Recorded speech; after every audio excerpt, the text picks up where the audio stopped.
আমার আজকের এই মঞ্চ থেকে আমি এই মেসেজটাই পৌঁছে চাচ্ছি যে ইসলাম একটা সুন্দর ধর্ম। ইসলাম একটা পরিপূর্ণ জীবন ব্যবস্থার নাম।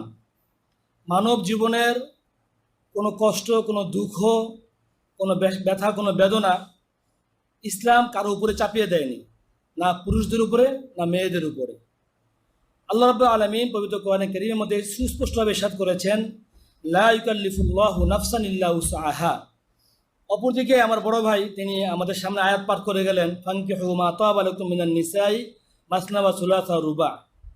একদিকে আল্লাহ রাব্বুল আলামিন বলতেছেন যে আমি কারো উপরে তার সাধ্যের বাইরে কিছু চাপিয়ে দিব না, আল্লাহ তাআলা শানই না এটা। অপরদিকে আল্লাহ বলতেছেন তোমরা 2 2 3 3 4 4 স্ত্রী গ্রহণ করো। তাহলে বোঝা গেল একজন পুরুষের জন্য 2 জন স্ত্রী রাখা তার সাধ্যের মধ্যে। কথা ঠিক আছে কিনা আমার? 3 জন স্ত্রী রাখা তার সাধ্যের মধ্যে, 4 জন স্ত্রী রাখা তার সাধ্যের মধ্যে। আল্লাহ রাব্বুল আলামিন আমাদের খালেক, আমাদের সৃষ্টিকর্তা, তিনি আমাদের সৃষ্টি সম্বন্ধে অবগত। এবং এই আয়াত থেকে এটাও প্রতীয়মান হয় যে একজন নারীর জন্য তার সহযোগী হিসেবে আরেকজন নারীর সাথে সংসার করা এটাও তার সাধ্যের বাহিরে নয়। লা ইউকাল্লিফুল্লাহু নাফসান ইল্লা উসআহা।